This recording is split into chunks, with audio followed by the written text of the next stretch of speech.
Hi everybody, welcome along to the third in our type 2 diabetes series for under 40s run by NHS Sussex.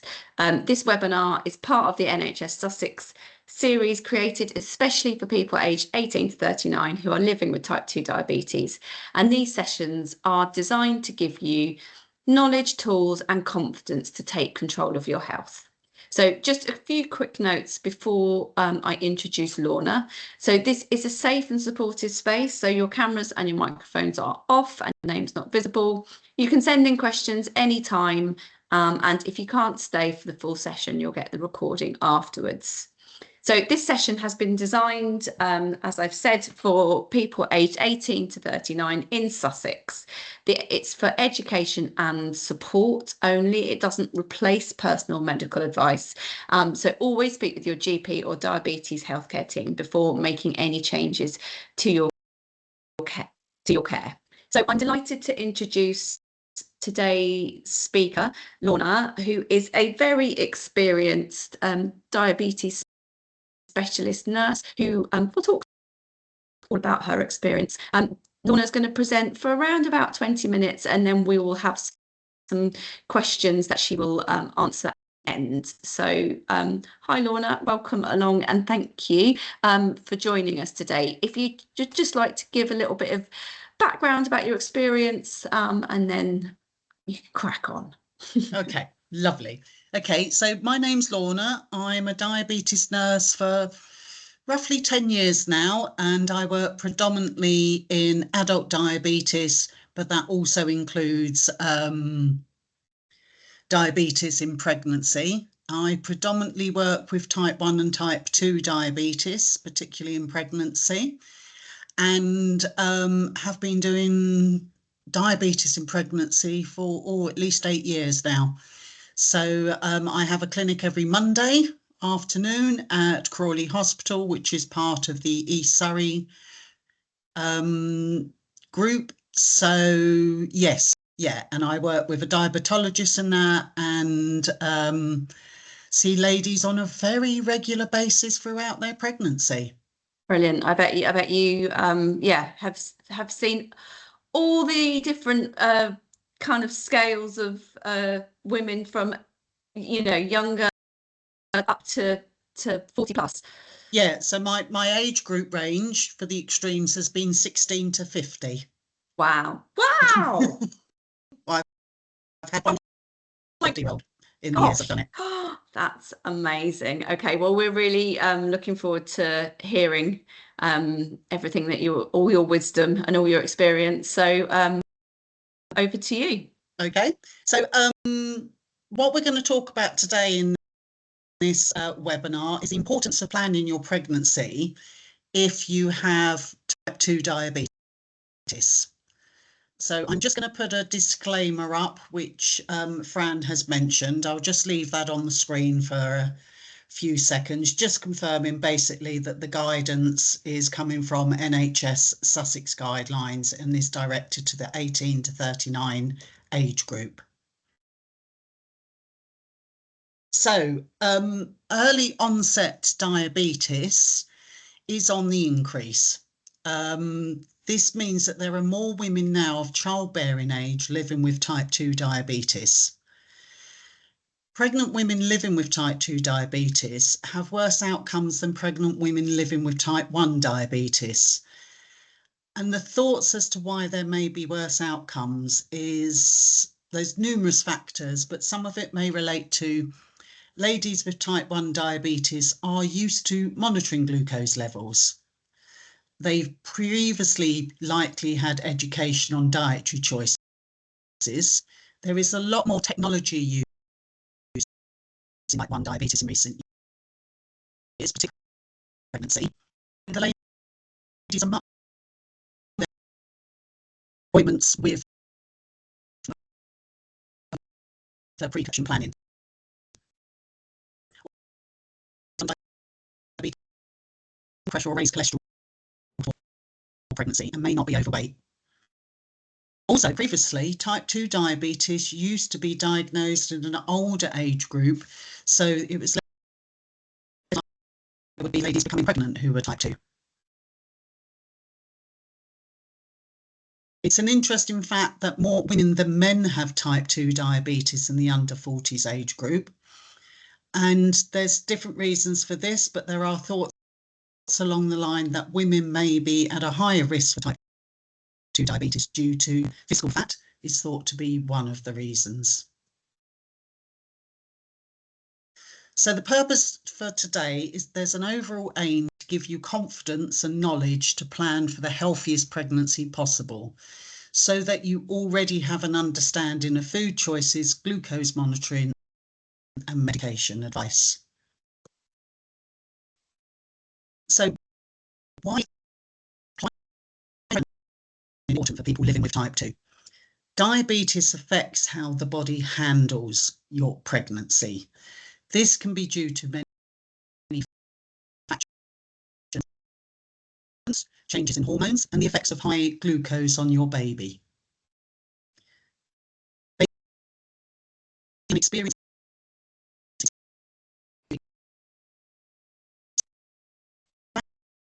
in early helps control blood glucose levels and reduces complications.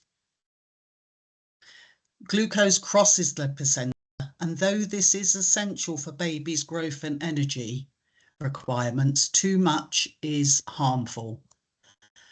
Planning allows time for you to understand the impact of food choices on your diabetes and how regular monitoring can help inform you as to different lifestyle choices. It gives time to make healthy choices for both mother and baby. As the pregnancy develops, adjustment would be needed as insulin resistance increases, particularly during growth spurts. Additional growth scans are also required if you have type 2 diabetes in pregnancy.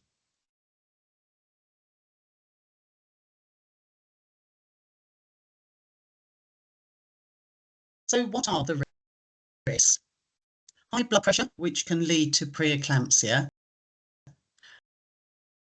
High blood pressure risk is due to potential damage to kidneys due to existing diabetes, meaning the body may retain more sodium and water.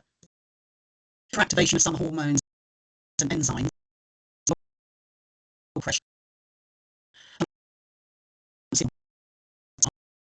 I won't go tell the disease obviously that we would be monitoring throughout. But having type 2 diabetes does increase the risk due to the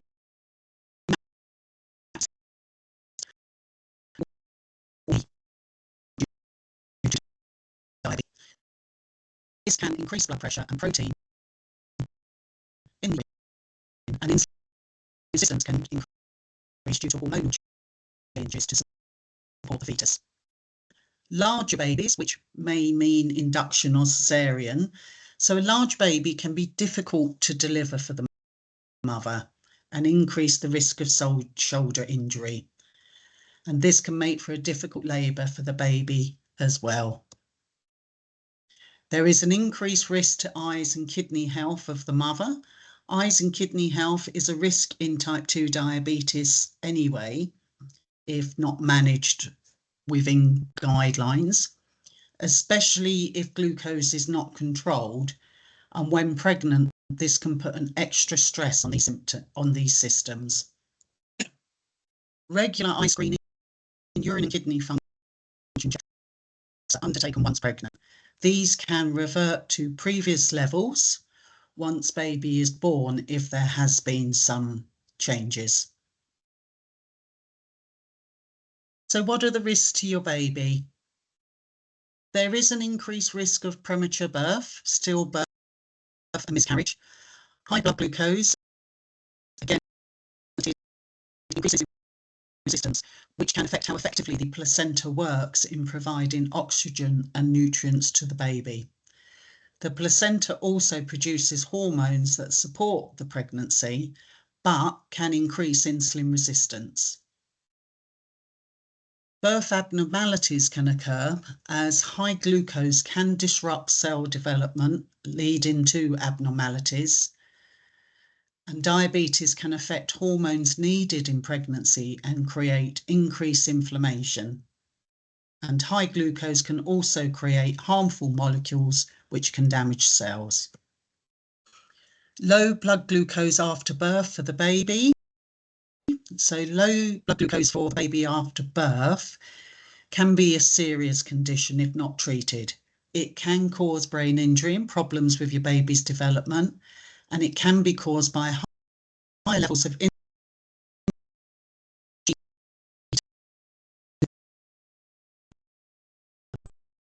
previously mentioned preeclampsia is a risk, so therefore aspirin will be started at 12 weeks.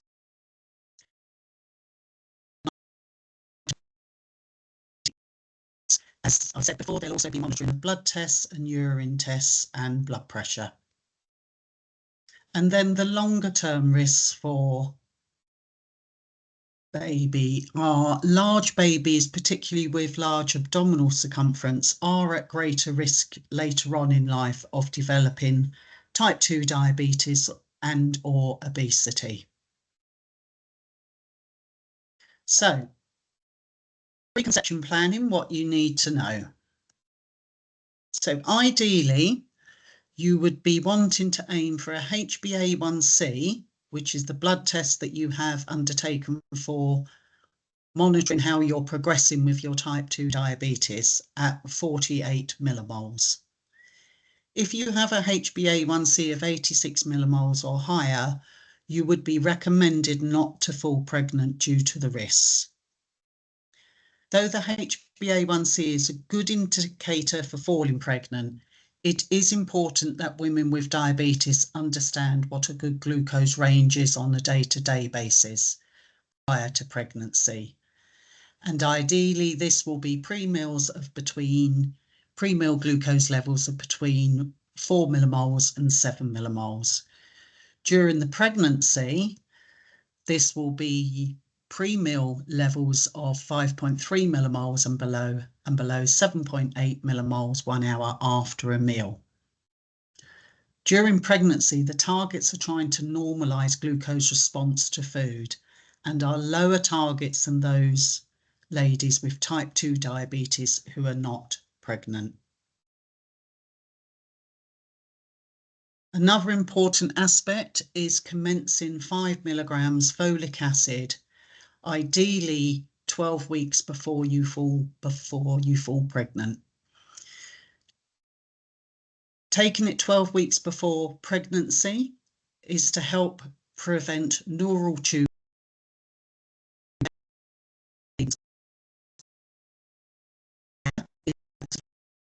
sufficient level of folic acid. The recommended amount is 5 milligrams. Managing medication. So ladies with type 2 diabetes already be on medications to help them manage their diabetes.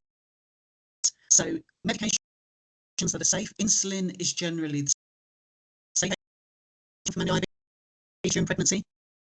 It doesn't affect the placenta, so it won't affect the baby. Metformin is also used if insulin is not needed. This would be decided by your clinician who is helping you with the pregnancy. Some diabetes medications are not safe during pregnancy because they can cross the placenta and harm your baby.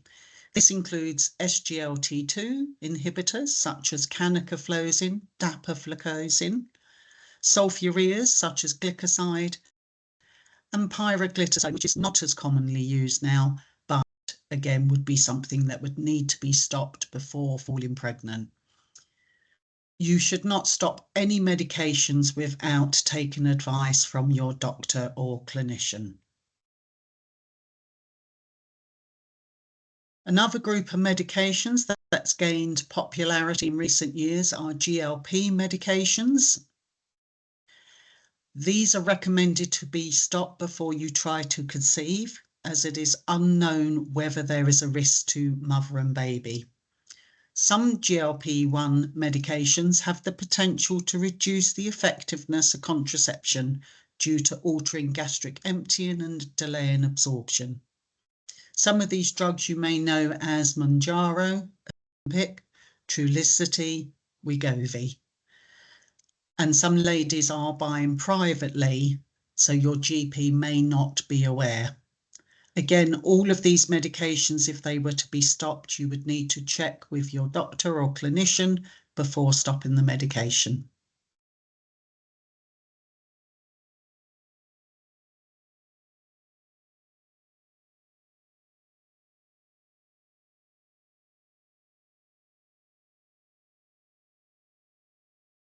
Atorvastatin prior to pregnancy under medical guidance again, as there is concern that may cause development of abnormality.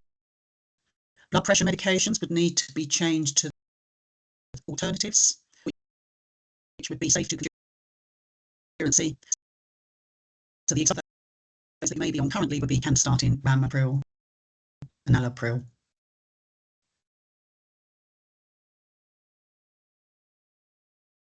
As a preconception team offer. So they will help you with making food choices that support glucose during your pregnancy. Based on how to manage glucose level, equipment is provided. Your doctor would check your current medications and make changes if needed, especially if they are not safe during pregnancy, and ensure that you start your 5 milligrams of folic acid 12 weeks before trying to get pregnant. They will also offer regular review with a specialist to support the blood glucose control, regular blood tests to see if you are achieving the recommended HbA1c of 48 millimoles, and where required, retinal screening and ophthalmology review.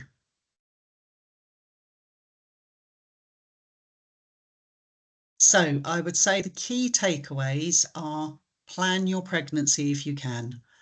Early planning helps you and your baby stay healthy. Keep your blood glucose stable and aim for 48 millimoles before considering pregnancy for your HbA1c. Eat well, keep active and take care of your mental health. Talk with your GP, surgery, they are there to help. And that concludes my little present webinar.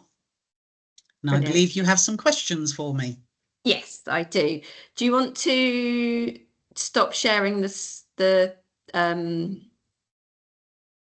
what's it called? The webinar, the slides, that's the word, the slides, and then I can ask the questions. Okay, that is proving more difficult. Okay,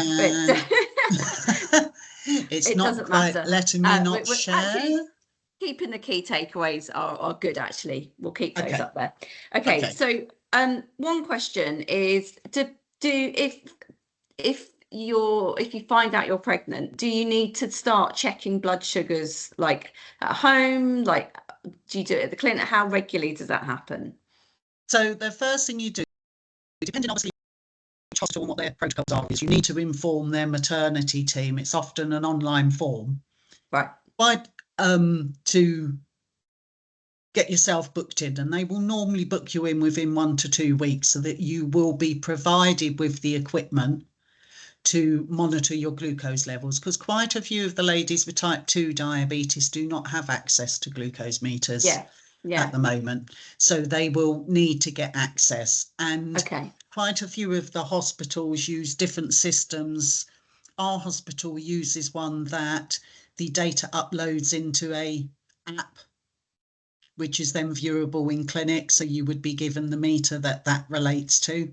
Right. So that would be the best thing. Obviously, it's acting as quick as possible to get yourself booked in, filling those forms in, and also obviously trying to let your GP know, because they may start some things for you, such as the folic acid, etc., if you've not already commenced this. Okay, brilliant. Another question which someone's asked is about weight gain, like how much weight gain, do you need to gain less weight than someone who doesn't have type 2 diabetes? Like, what are the recommendations around that? It's really interesting because the variability in ladies with type 2 diabetes Yeah. will come more from your BMI rather than necessarily the diabetes as to what recommended levels of weight gain there would be. I do have some ladies whose are between the 23 and 25 and have type 2 diabetes, so they are not the same as someone with a BMI of 30, 35. So it is different for each group. Yeah. Okay. And what about exercise? Is that something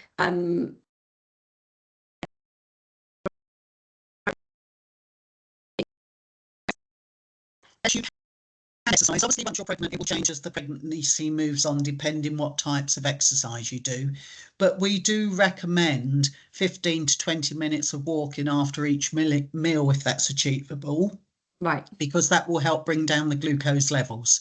It has a direct impact. Okay. And we try and get the ladies to time their exercise to help with glucose spikes.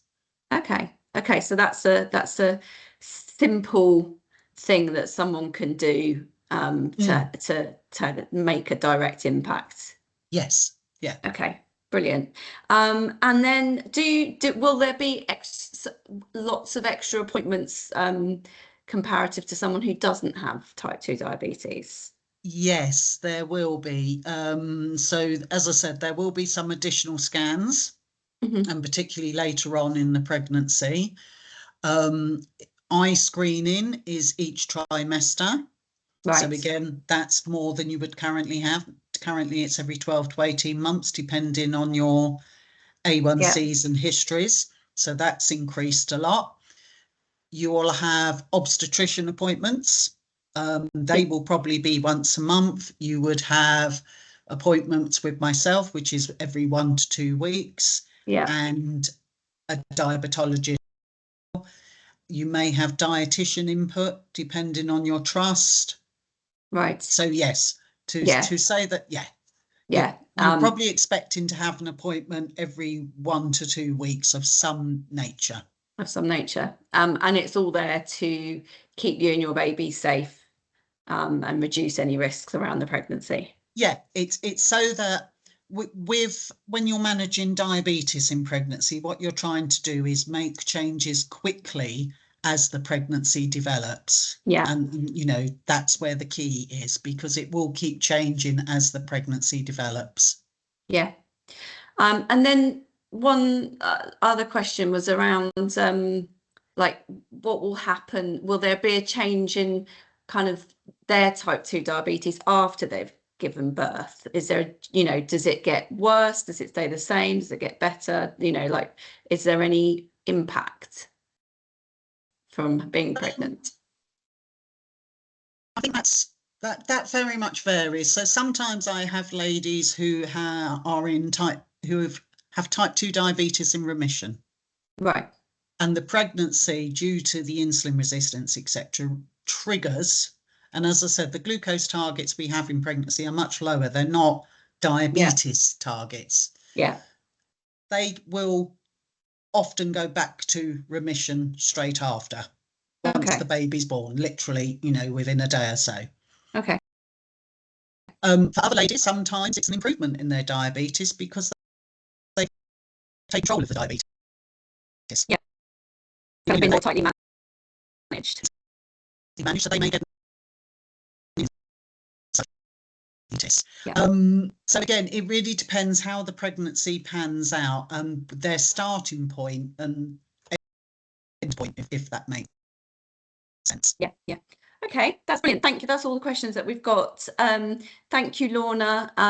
That was really, really informative. And thank you everyone for joining or watching along afterwards. Thank you, everyone.